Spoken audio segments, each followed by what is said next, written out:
This is what it feels like. A CHEO mental health series featuring Canadian artist Jamie Fine. Each episode blends expert-led guidance with lived experience to help you understand what you're feeling and what you can do about it. Today, anxiety. Hi, I'm Jamie Fine, and I do this for a living. But what you can't see is what's going on in here.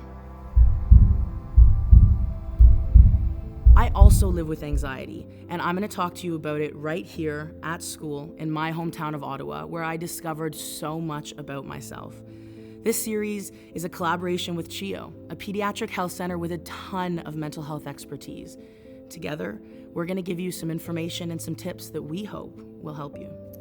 The years I was in high school, I didn't realize that a lot of what I was feeling was anxiety, and part of me wishes I understood a bit more of what was going on back then.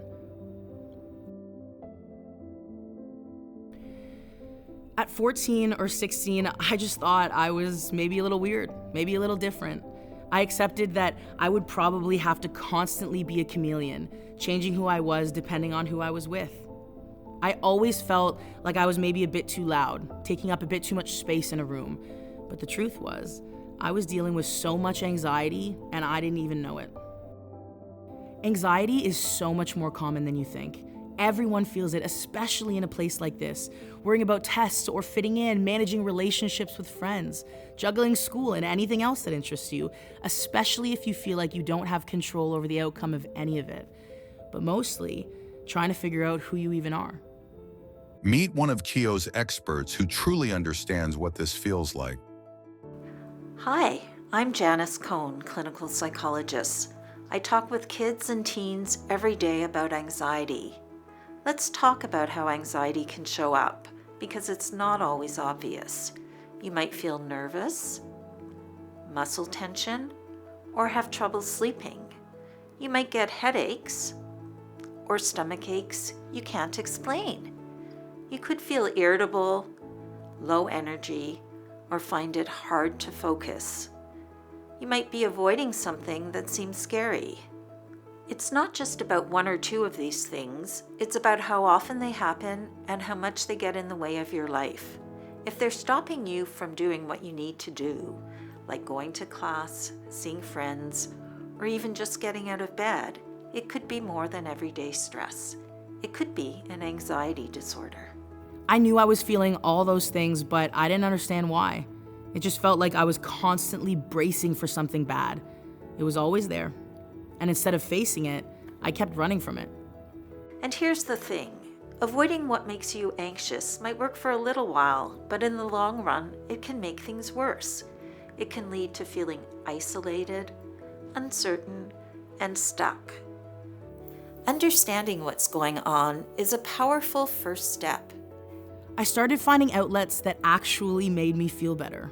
I slowly started implementing a lot of changes and did some little things that helped me confront all of the feelings. So, what helps? The following 4 strategies are backed by research and they've helped a lot of people. 1.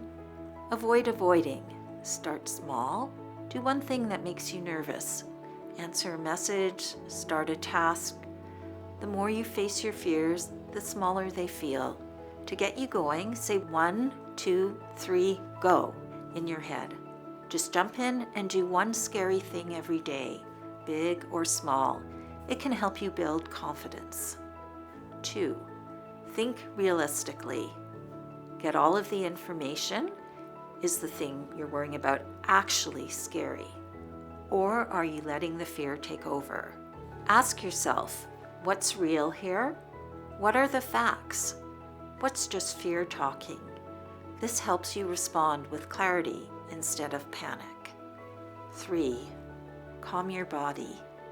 Deep breathing, grounding techniques, movement, all of these help regulate your nervous system.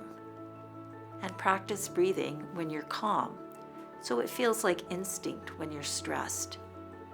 In through the nose, hold, out through the mouth, pause. 4, live healthy. Try to get a healthy amount of sleep, Listen to music, surround yourself with good people, try to move. Make space for what makes you happy.